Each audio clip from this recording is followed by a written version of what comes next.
નમસ્કાર મિત્રો, લઈને આવ્યા છીએ એક જોરદાર ખબર. ગુજરાત પંચાયત સેવા પસંદગી મંડળ તરફથી મુખ્ય સેવિકાની પોસ્ટ માટે બહુ મોટી ભરતી આવી છે.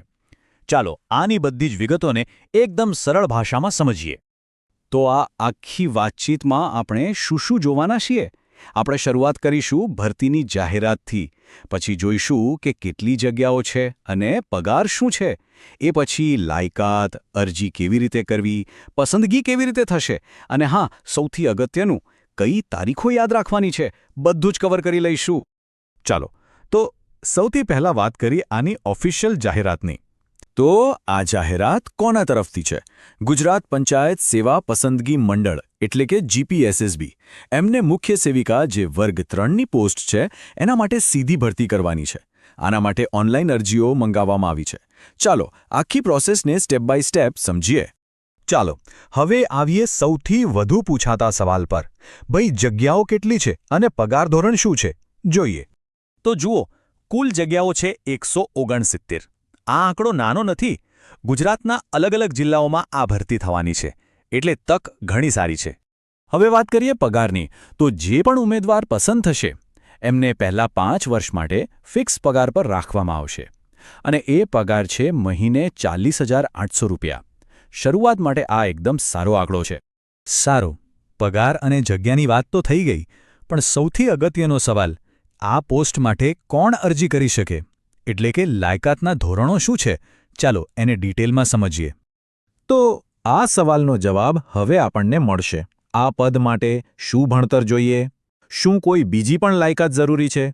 બધી જ વાત કરીએ. જુઓ, આ પોસ્ટ માટેની શૈક્ષણિક લાયકાત એકદમ સ્પષ્ટ છે. કોઈ પણ માન્ય યુનિવર્સિટીમાંથી ગ્રેજ્યુએશન કે પોસ્ટ ગ્રેજ્યુએશન કરેલું હોવું જોઈએ. પણ હા, વિષયો ખાસ છે, જેમ કે હોમ સાયન્સ, સોશિયોલોજી એટલે કે સમાજશાસ્ત્ર અથવા તો ચાઇલ્ડ ડેવલપમેન્ટ. આમાંથી કોઈ વિષય સાથે ડિગ્રી હોય તો અરજી કરી શકાય છે.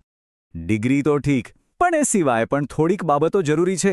જેમ કે કમ્પ્યુટરનું બેઝિક નોલેજ તો હોવું જ જોઈએ. સાથે સાથે ગુજરાતી અથવા હિન્દી કે પછી બંને ભાષાનું સારું જ્ઞાન જરૂરી છે. અને એક ખૂબ જ મહત્વની વાત, આ ભરતી ફક્ત અને ફક્ત મહિલા ઉમેદવારો માટે જ છે. હવે વાત કરીએ ઉંમરની. અરજી કરવાની જે છેલ્લી તારીખ છે એટલે કે 9 મે 2026, એ દિવસે ઉમેદવારની ઉંમર 37 વર્ષથી વધારે ન હોવી જોઈએ. આ જનરલ નિયમ છે, પણ હા, અલગ અલગ કેટેગરીમાં છૂટછાટ પણ મળે છે. અહીંયા સ્ક્રીન પર જોઈ શકાય છે કે કઈ કેટેગરીની મહિલા ઉમેદવારોને ઉંમરમાં કેટલી છૂટછાટ મળે છે. જેમ કે જનરલ કેટેગરીની મહિલાઓને 5 વર્ષની, તો અનામત વર્ગની મહિલાઓને 10 વર્ષ સુધીની છૂટ છે. પણ એક વાત ખાસ ધ્યાનમાં રાખવા જેવી છે કે કોઈપણ સંજોગોમાં મહત્તમ વય મર્યાદા 45 વર્ષથી વધુ નહીં હોય. ઓકે, તો લાયકાતની બધી વાત સમજાઈ ગઈ. હવે સીધા આવીએ એપ્લિકેશન પ્રોસેસ પર. ફોર્મ ભરવું ક્યાં અને કેવી રીતે? ચાલો જોઈએ. આખી પ્રોસેસ ઓનલાઈન છે, એટલે ક્યાંય જવાની જરૂર નથી. સૌથી પહેલાં OJS ગુજરાતની વેબસાઇટ પર જવાનું. ત્યાં જઈને મુખ્ય સેવિકા માટેની જાહેરાત નંબર 05-2026-27 શોધવાની.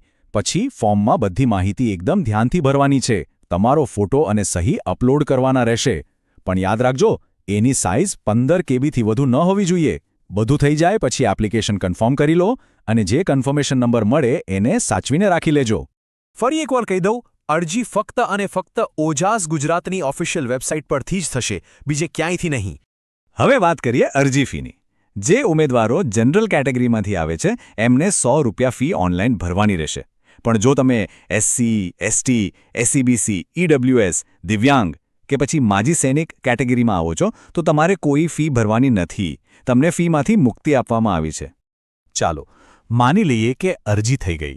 હવે આગળ શું? સિલેક્શન કેવી રીતે થશે? તો પસંદગીનો બધો જ આધાર એક સ્પર્ધાત્મક પરીક્ષા પર રહેલો છે. આ પરીક્ષાનો ફોર્મેટ એકદમ સિમ્પલ છે. એક જ પેપર હશે અને એમાં બધા જ પ્રશ્નો MCQs એટલે કે બહુવિકલ્પી પ્રકારના હશે. પરીક્ષા OMR શીટ પર પણ લેવાઈ શકે અથવા તો કમ્પ્યુટર પર ઓનલાઈન પણ લેવાઈ શકે.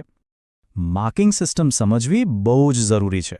સાચો જવાબ આપશો તો મળશે પૂરો 1 માર્ક. પણ જો જવાબ ખોટો પડ્યો તો 0.25 માર્ક કપાશે. એટલે નેગેટિવ માર્કિંગ છે. અને જો કોઈ સવાલનો જવાબ ન આપો તો એના કોઈ માર્ક કપાશે નહીં. એટલે જવાબ ન આવડતો હોય તો છોડી દેવામાં સમજદારી છે. અને હા, મેરિટ લિસ્ટમાં નામ આવે એ માટે ઓછામાં ઓછા 40% માર્ક્સ તો લાવવા જ પડશે. આ મિનિમમ ક્વોલિફાઇંગ સ્ટેન્ડર્ડ છે. ચાલો હવે વાત કરીએ આખી ભરતી પ્રક્રિયાની સૌથી અગત્યની બાબતની, તારીખો. આ તારીખો બિલકુલ ચૂકતા નહીં, કેલેન્ડરમાં અત્યારથી જ નોંધી લો. ઓનલાઈન ફોર્મ ભરવાની શરૂઆત થશે 18 એપ્રિલ 2026થી અને છેલ્લી તારીખ છે 9 મે 2026. મતલબ કે ફોર્મ ભરવા માટે લગભગ 20-22 દિવસનો સમય મળશે. છેલ્લી ઘડીની રાહ જોયા વગર વહેલી તકે ફોર્મ ભરી દેજો. કહેવાય છે ને કે ભવિષ્ય એમનું જ બને છે જેઓ આજે એની તૈયારી કરે છે. તો જે પણ લાયક ઉમેદવારો જાહેર સેવામાં કારકિર્દી બનાવવા માંગે છે એમના માટે આ એક સુવર્ણ તક છે. સાચી દિશામાં મહેનત કરશો તો સફળતા ચોક્કસ મળશે. તો શું તમે મુખ્ય સેવિકા તરીકેની આ શાનદાર કારકિર્દી માટે પહેલું પગલું ભરવા તૈયાર છો? અમારી સલાહ છે કે એકવાર ઓફિશિયલ નોટિફિકેશન ધ્યાનથી વાંચી લેજો, બધા જ જરૂરી ડોક્યુમેન્ટ્સ ભેગા કરી લો અને સમયસર અરજી કરી દેજો. બધાને ખૂબ ખૂબ શુભેચ્છાઓ.